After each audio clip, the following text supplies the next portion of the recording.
Hello කොහොමද ඔයාලට එනවද මාත් එක්ක ග්ලෝමාක් එකේ තියෙන බුක් එක්සිබිෂන් එකට යන්න. ඉතින් මේකත් වගේ one of and favorite thing. මොකද මම බුක් ලවර් කෙනෙක්. පිස්සුවෙන් වගේ පොත් කියවන්න කැමති කෙනෙක්. බබාගේ පස්සෙන් ඇවිදත් පොත් කියවන්න පුරුදු වුණු කෙනෙක්. ඉතින් මේක මට ගොඩක් වටින මං ආසම දෙයක්. ඉතින් හස්බන්ඩ් ඒක දන්නවනේ.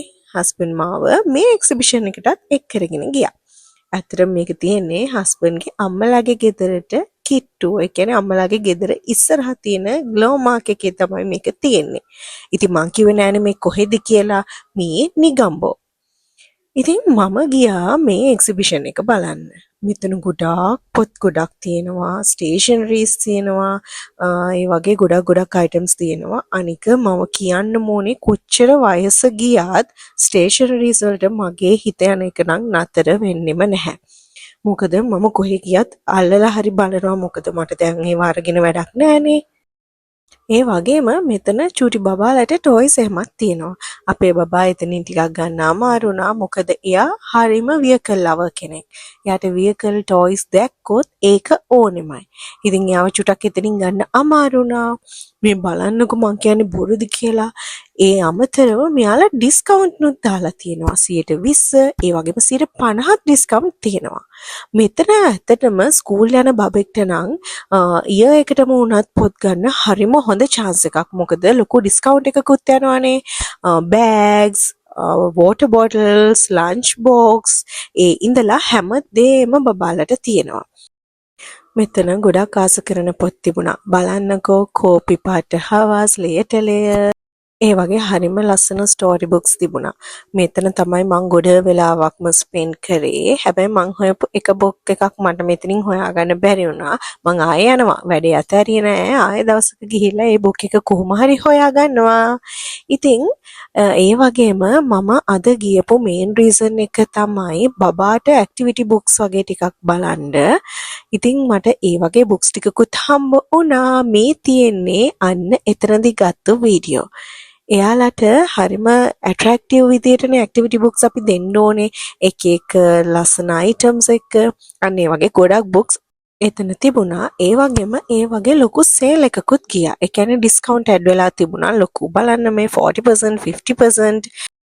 ඉතින් බුක් ලවර් කෙනෙක් නම් දන්නවා මේ වගේ තැනකට ගියාම කොච්චර හිත අතරමං වෙනවද කියලා. මේ වගේ මේ අකුර ස්ටෝල් එකෙන් තමයි මම මේ බබාට ඕනි කරන පොත් ටිකක් ගත්තේ. මම හොයපු විදිය අයිටම්ස් ටිකක් හම්බ වුණා. ඉතින් ඒ ටිකත් අරගෙන තව ස්ටෝල්ස් වලින් මට පොත් ටිකකුත් අරගෙන අපි ඊළඟට ගියේ ෆුඩ් කෝට් එක පැත්තට. මෙතන ෆුඩ් කෝට් එකකුත් තියෙනවා. ඒ වගේම ලස්සන මියුසික් ප්ලේ වෙන මියුසික් ගෲප් එකක් සිං කරන ලස්සන ස්ටේජ් එකක් තියෙනවා. මම ඉතින් එතනත් චුට්ට වෙලාවක් ඉඳගෙන ලස්සන සින්දු ටිකක් ඇහුවා. මොකද එතන ප්ලේ වෙන්නේ සිං කරන්නේ හරිම කාම් වයිබ් එකේ songs. ඒ කියන්නේ ටිකක් පරණ හරි ඇට්‍රැක්ටිව් songs තමයි ප්ලේ වෙන්නේ.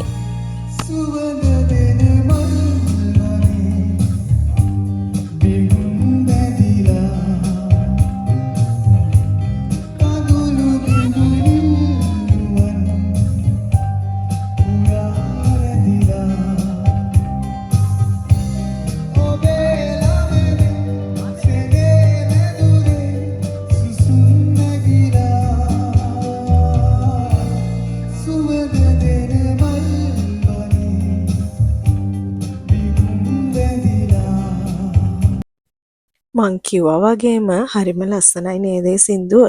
ඉතින් ඒ ලස්සන සින්දු ටිකකුත් අහලා එහා පැත්තේ බබාට ප්ලේ කරන්න තියෙන ප්ලේ ඒරියා එකට අරගෙන ආවා. එයා හරිම ආසයි පොඩි ළමයිත් එක්ක සෙල්ලම් කරන්න. මොකද ඉතින් එයාට එහෙම chance එකක් නැහැනේ. එයා ගෙදර තනියමනේ ඉන්නේ. ඉතින් බලන්නකෝ එයා හරිම සතුටින් සෙල්ලම් කරනවා. මෙතන ඉන්නවා ගොඩාක් පොඩි ළමයි. මේකට ගොඩක් සෙනග ඉන්න නිසා පොඩි ළමයි අනිවාර්යෙන් මෙතෙන්ට එන්න නම් අමතක කරන්නේ නැහැ. ඉතින් මෙතනටත් බබාව දාලා මෙතන එහා පැත්තේ තියෙනවා ඉලෙක්ට්‍රික් ට්‍රේන් එකක්. ඒකේ ලොකු අයටත් යන්න පුළුවන්. මමත් යන්න කියලා වාඩි වෙලා ඉඳලා ආයෙ මම නැගිටලා ආවා හස්බන්ඩ් බබාව අරගෙන යන්න කියලා. මේ තියෙන්නේ අන්න ඒ ට්‍රේන් එක.